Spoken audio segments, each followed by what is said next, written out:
The Adventures of Sam Spade, Detective.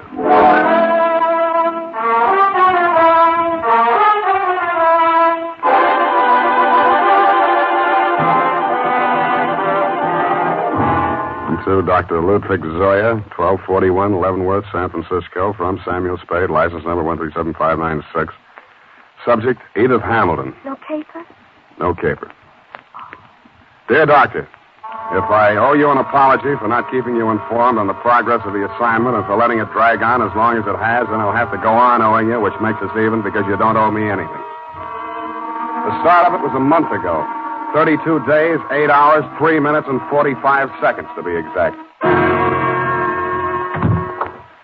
Ah, Mr. Spade. Dr. Zoya? Good to see you. Let me think. How long is it? 3 years since I visited your office. That was when you were my leading suspect in the Denhoff case. Ah, yes, poor Denhoff. It was he who pointed out that we psychoanalysts are not unlike you detectives. Uh-huh. We probe, we question, we follow up clues in order to find out what is the dark secret which has nervously disturbed the human mind. But we are limited. We have only our patients' words and our interpretations. Sometimes that is not enough. And that is why I need your help in this particular case. What case is that, Dr. Zoya? Please do not interrupt the free flow of my thoughts. Pardon me. Naturally, my ego feels a certain resentment against my id for asking you for your help. What makes me think I need a detective? Well, my id was just asking my ego the very same question. Now, you too feel resentment. We must analyze that later. Bring me your dream material. But now to the case. Oh, yes, okay. This woman was referred to me by her physician. She has suffered a complete nervous collapse because she thought she recognized a certain person crossing a street. A person she had not seen for years. Who was that? My patient's son died under mysterious circumstances 3 years ago. And the woman she thought she saw was her daughter-in-law. Mm-hmm. It was widely reported in the newspapers at the time. Perhaps you remember it. Carter Hamilton? Carter Hamilton. Oh, Roanoke, Virginia, 1946. The mother accused her son's wife of murdering him. Daughter-in-law was hauled up before the grand jury, but not indicted. Dropped right out of sight afterwards. Good, you know that case. Well, actually, my patient is suffering from an agonizing sense of guilt. Unconsciously, she thinks that she herself murdered her son. Did she? Well, there may be something tangible at the bottom of so profound a feeling of guilt. You mean you want me to help you convince her that she really is guilty? No. That is for me. But first, we must find out. What we must find out is somebody else, whether they are guilty. What? Go all the way to Virginia, solve a crime that's been off the books for 3 years? No. The daughter-in-law is actually here in San Francisco. Well, if I remember right, she wasn't the only suspect. Well, whether she is innocent or guilty is of no importance. It is only important that we know. What? Excuse me. Yes, Miss Case. Mrs. Hamilton is here, Dr. Zoya. Oh, good, Miss Case. Send her in. This is my case. I mean, my patient. I want you to meet her. Oh, good afternoon, Mrs. Hamilton. Good afternoon, Doctor. The woman who stood framed in the doorway was a tall, commanding figure, impeccably dressed in black, with an easy $100,000 worth of black pearls wound around her neck and a black veil covering her face. She walked in ahead of you, displaying not a sign of nervousness, and stopped directly in front of me.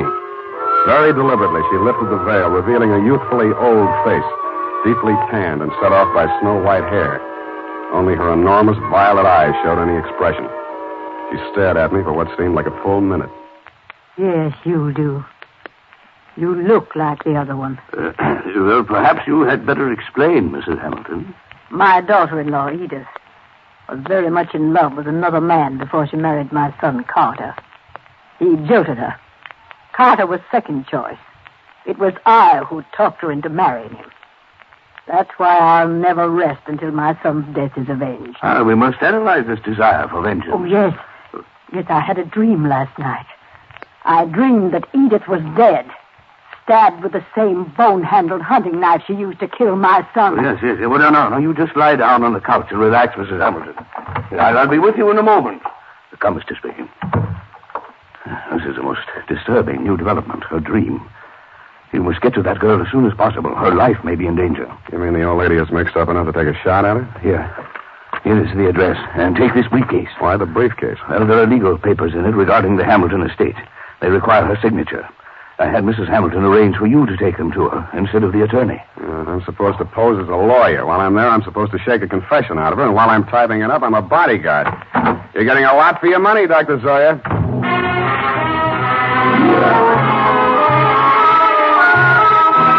I spent the next hour or so in a newspaper morgue briefing myself on the old Hamilton case.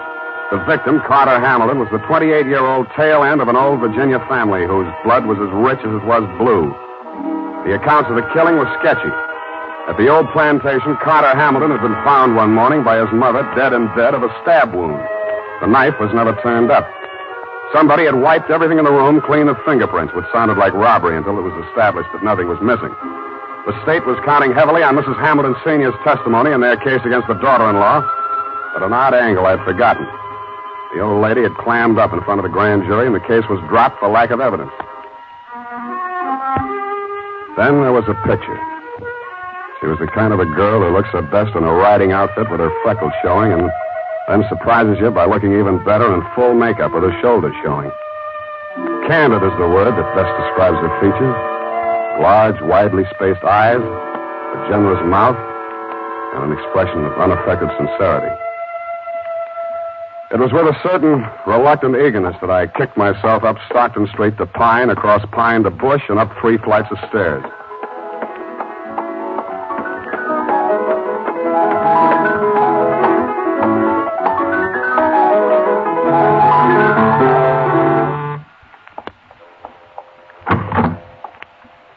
Yes? Mrs. Edith Hamilton? Yes. You must be from the attorneys. They wired me you were coming. Come in. Thank you. Not that I'm in hiding, but I'm curious as to how they got my address. Would you like a drink? Well, not right now. Can I fix you one? In about 20 minutes, maybe. I'm still wondering how they located you? I think the elder Mrs. Hamilton saw you on the streets. Oh, is she here in San Francisco? Yes. Is that so surprising? No, it's a large city. What is surprising is her staying on after learning that I was in town. She's not very well. In fact, I think she's had some kind of a nervous breakdown. I'm sorry to hear that. I'm very fond of her, you know, in spite of everything. No, I didn't know. Maybe I should explain. I'm a private detective local. I was hired here in San Francisco to bring these papers to you. Oh, you found me. I seem to be a little slow introducing myself. I'm sorry. Sam Spade. Well, if it had to be a detective, I'm glad it's you. But I can't help wondering why they didn't send a lawyer. Lawyers cost $50 an hour. I only cost 10. Oh. In the private eye stories, it's always $25 a day and expenses. I wish those writers would get abreast of the times. I'm sure they'll catch up. But if you're being paid by the hour, perhaps I can keep you here a little longer. I'm glad you said that. You remind me of someone. Pleasantly, I hope. Yes. Oh, yes. And sadly, too. Your husband? If you don't know about that, I hope you'll never find out. I'll leave that up to you. His hair was like yours. He was thinner. And his eyes were blue. Maybe we shouldn't wait till 5 o'clock for that drink. It was a funny kind of a drink. I'd never been hit by one before, black velvet. After 2 of them, I even began to hate myself a little less. And after the third, I decided there was some mystical connection between the drink and the color of her eyes. Black velvet.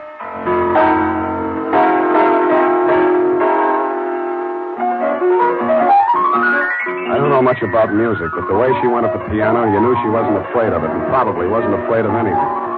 The pieces she played were like her, bold and at the same time delicate. Simple, but with a web of complexities in the background. Brilliant, but always colored with sadness. What's the matter? I want you to take me someplace. Where? Any place. Dinner. I don't care. I just want to go someplace with you. With you. Hey. What is it, Sam? I thought we were going out.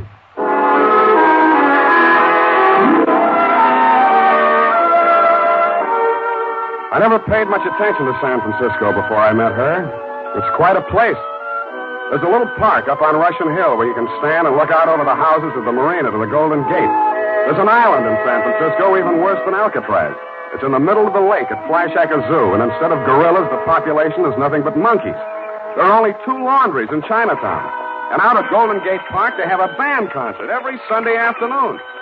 Maybe it was just the bright weather, but everything looked clean and shiny, as if somebody had taken a scrubbing brush to all the buildings. We even fed seagulls. At first, she never went any further into her past than the day before yesterday.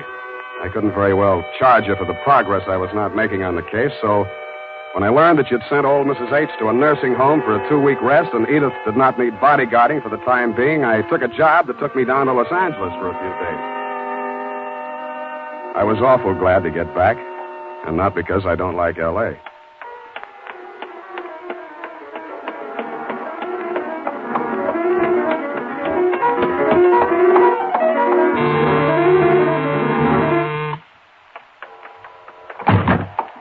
Sam. Oh, darling, you were gone so long. Hey, the posies. Oh, give them to me. Well, I like that. This is the last time I make a fool out of myself buying flowers. I'll love them later. Hey, you're trembling. What happened while I was gone? What happened to me happened before you went away. You know that.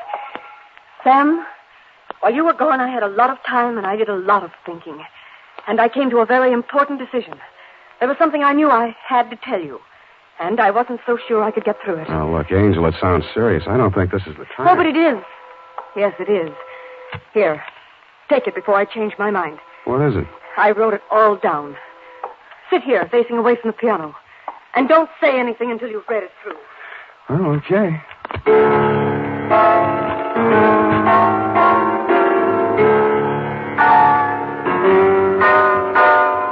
The opening sentence hit me straight between the eyes. It said, I, Edith Hamilton, of my own free will, make the following confession. It was addressed to the District Attorney of Roanoke, Virginia.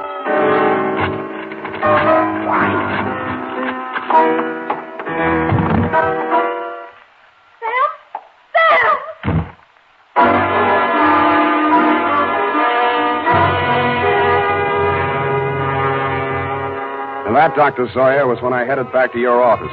Not to have my head examined, it was too late for that, but to tell you that I was resigning, Miss Caper. On the way, I placed 2 ads in the classified sections of 3 papers.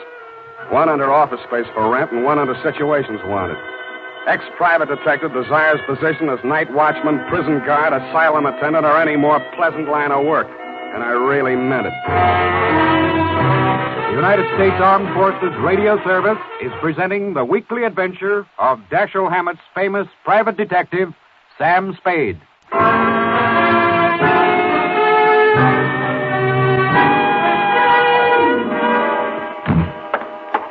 Mr. Spade, what is it? You're disturbed. Disturbed is not the word, Mr. Zoya. Is it because you've been with her a week and a half and there's yet no progress?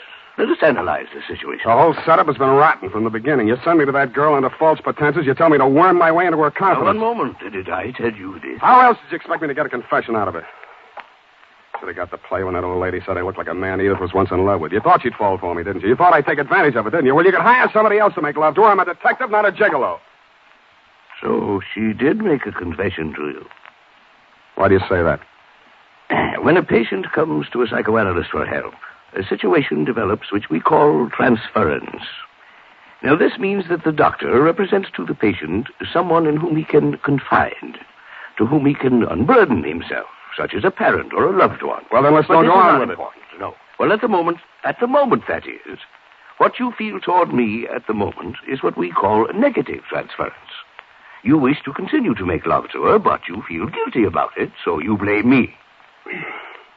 Well, what then? What are you driving at?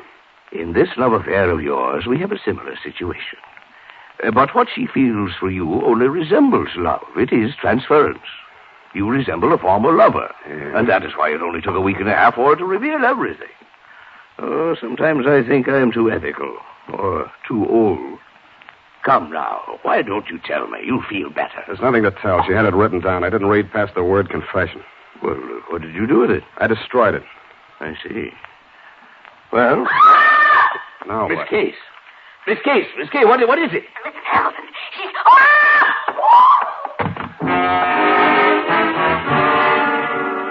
was Mrs. Hamilton, all right. But she didn't look much like the dignified old lady I had met in your office 10 days before. Her high-piled white hair was hanging in 2 ratty pigtails. She was wearing a nurse's cape over a flannel hospital nightgown, and in her hand was a .32 caliber gun. Mrs. Hamilton, why did you leave the nursing home? You lied to me, Dr. Sawyer. That place is nothing but an asylum. Well, you know that isn't true. Come, give me the gun. You're tired. You must rest. Yes. Now I can rest. I've killed her. What? Well, Miss Casey's fainted. Get some water. Let me see that gun. I'm going to Edith's place. Get an ambulance over there and don't stop to analyze anything.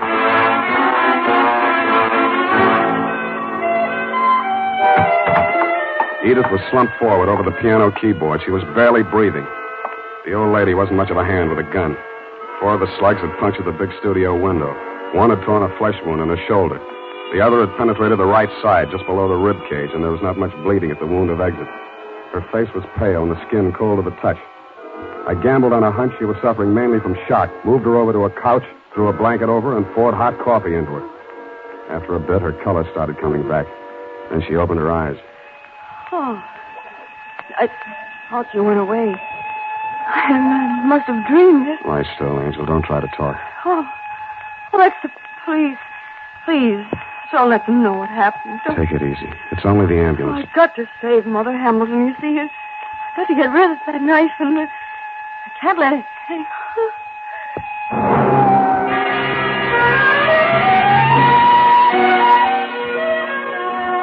I rode in the ambulance with her. She was still unconscious when they carried her into surgery. They told me she was out of danger. When they threw me out that night, I went back to her apartment. What she'd said about saving old Mrs. Hamilton and getting rid of the knife gave me a new slant on that confession I hadn't read. The pieces were still on the floor where I'd thrown them. It took me nearly an hour to put the jigsaw together, and when I did, it was still a puzzle. In her story of that morning 3 years ago, she confessed to finding the body before the official discovery, to hiding the knife and wiping the doorknobs and surfaces in the death room to get rid of fingerprints. She couldn't remember anything that had happened in the 8 hours between 1 a.m., when she had left her husband drinking in the library and gone upstairs to bed, and approximately 9 in the a.m., when she found herself standing over his body with a knife in her hand. I stretched out on the sofa to think it over, and then I drew a blank.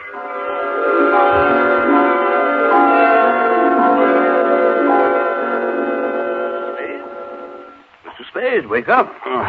What? How did you get in here? Well, I've been reading that so-called confession. Very interesting. We must analyze it. You analyze it. I'm going to call the hospital. I've just come from there. How is she? Physically, nothing serious. Mentally, she's not so good. She keeps asking for you. Yeah? She thinks you can help her. Yeah, it's definitely there, the delusion that she's in love with you. What makes you so sure it's a delusion? Don't answer that. When can I see her?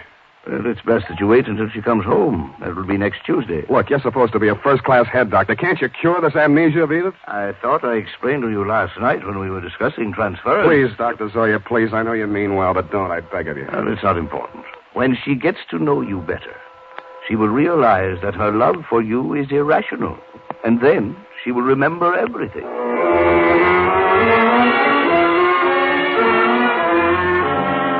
I kept myself busy like crazy until Edith checked out of the hospital.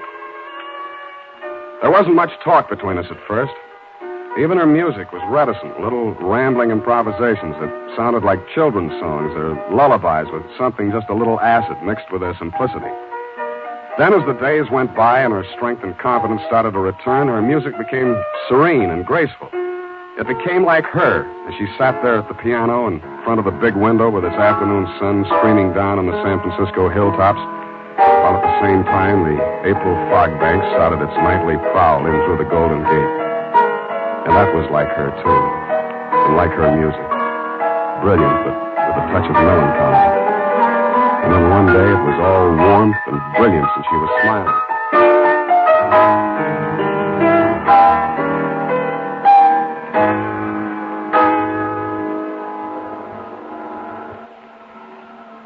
Sam? Yeah, Angel. I remember now. So that's it. I woke up this morning feeling so happy. And then I knew I was on the verge of it. Because I knew that however bad the truth might be, it was worth not remembering. Even if I was a murderer, you'd rather know, wouldn't you? No, I wouldn't. Why? I thought I knew you so well.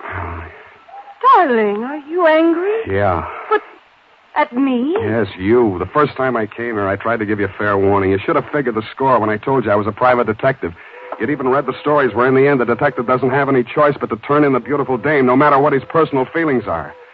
Maybe you didn't think they were true to life, or maybe you thought I was an exception to the rule because you are. Well, I'm not. Truth is, I was hired to get a confession out of you any way I could, and I think in the back of your mind you'd known it all along.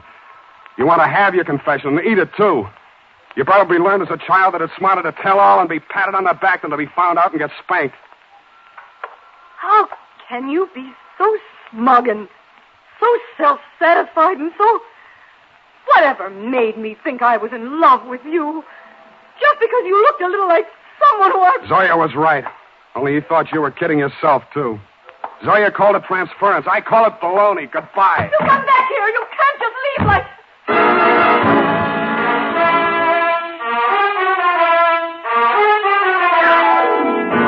And that, Dr. Zoya, is why I never heard her confession. It turned into a lover's quarrel. But I understand she paid $25 an hour to rattle it off to you. I have before me your telephonic message. I haven't had time to analyze it, but at first glance I take it to mean that Edith was innocent of everything except destroying evidence. Motive, to spare her mother-in-law the anguish of knowing that her son was a suicide. I'm sorry, now that I know what her story was, that I didn't stay to hear her tell it.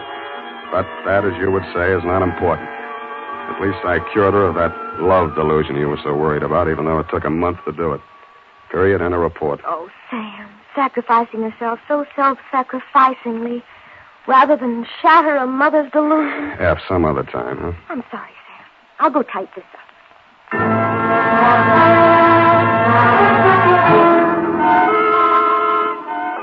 Well, here it is, Sam. Sam, where did he go? Sam Spade Detective Agency. It's me, sweetheart. Sam, where did you go? I'm downstairs in the bar. Sam, there's so much noise on the line, I can't... I'm drowning my sorrows. Well, you don't need to shout. Oh, hold the line a minute. Yes? May I help you? Oh, no, I'm sorry. I was hoping I might find Mr. Spade in. Hello? Would you like to leave a message? Oh, tell him Edith Hamilton called. Oh. Ooh! F, are you still on the phone? Ooh. Oh, pardon me. Yes, dear?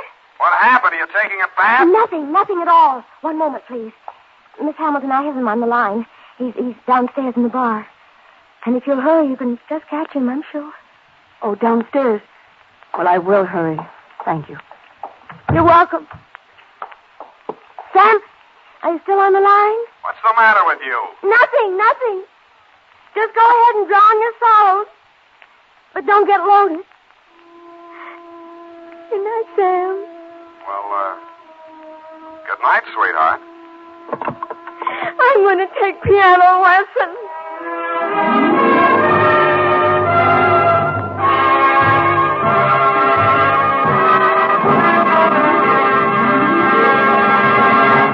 The Adventures of Sam Spade, Dashiell Hammett's famous private detective, are produced and directed by William Spear.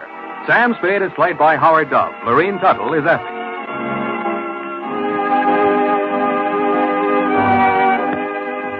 This is the United States Armed Forces Radio Service, the voice of information and education.